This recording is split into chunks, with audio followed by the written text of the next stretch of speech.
Today we're going to troubleshoot an oven. It's a 790 series electric oven. It's a convection oven, so it's got upper, lower, and rear elements.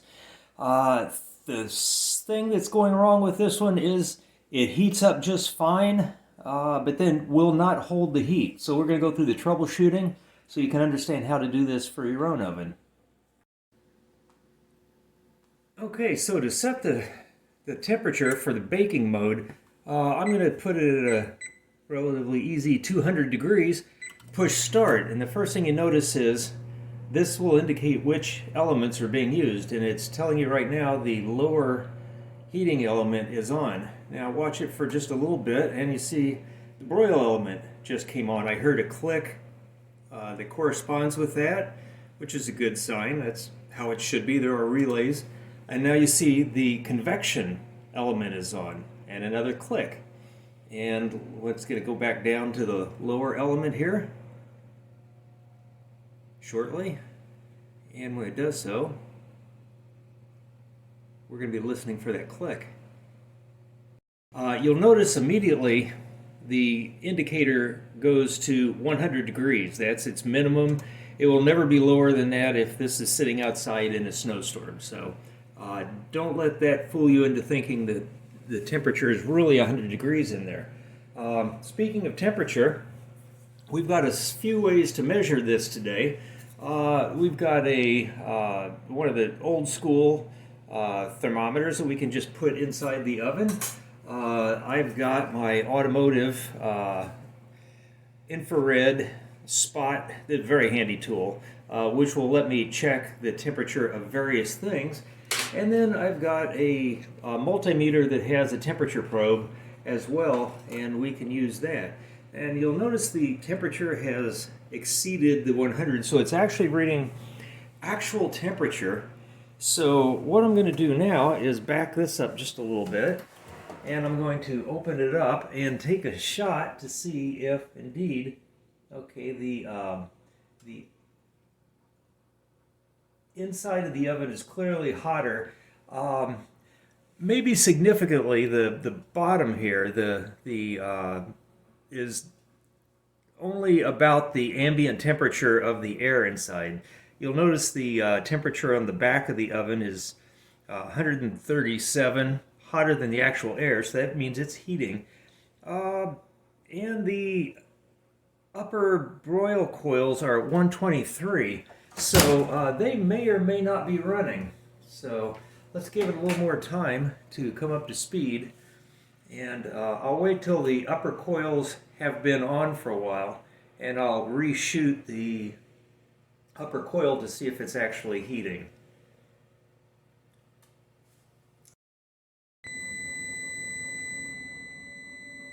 Okay, the oven has just gotten up to temperature. You can see that according to its internal probe, it's actually at 200 degrees.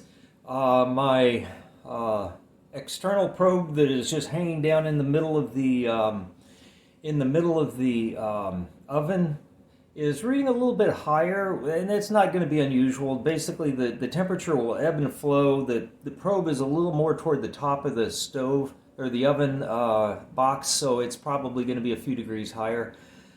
Could be a calibration thing, but at any rate, one other interesting trick on these is if you want to see what the actual temperature is, start it and put in a higher temperature than it's currently at. So I'm going to say bake 350, and if I hit start, it will give me the actual temperature. You can see it's actually 217 degrees inside the oven, which corresponds very well with that. So I'm going to stop that.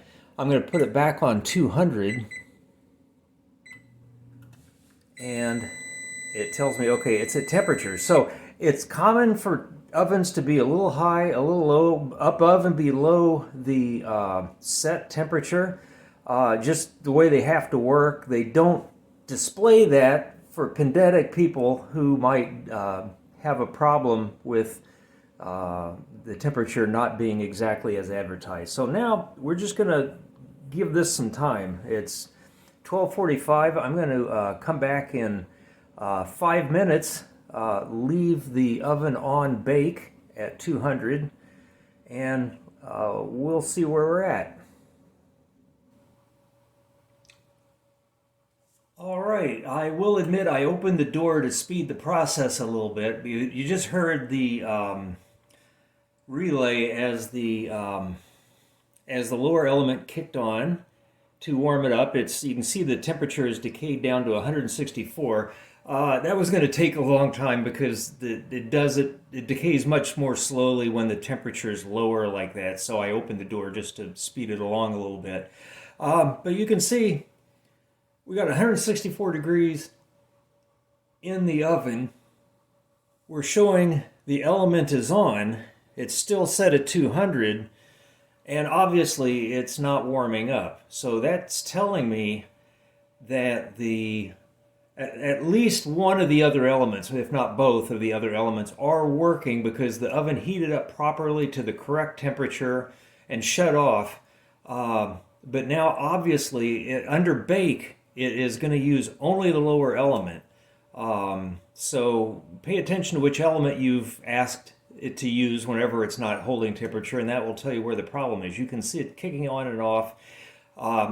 That tells me a couple things: that the power to the unit's probably fine, that the temperature sensor in the oven is fine because it came up to the right temperature and shut off properly, and everything worked well that way. But we've got a problem with one of the elements just not heating up, at least one of the elements. So the next test I'm going to do is I'm going to just turn it on broil and see if it lights up the upper element. I suspect it will, but won't know until I try.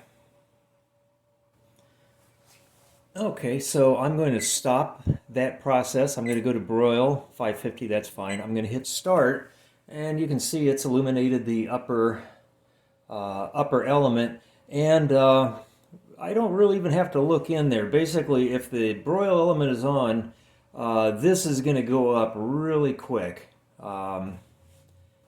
Okay, the broil's been on for a couple minutes now.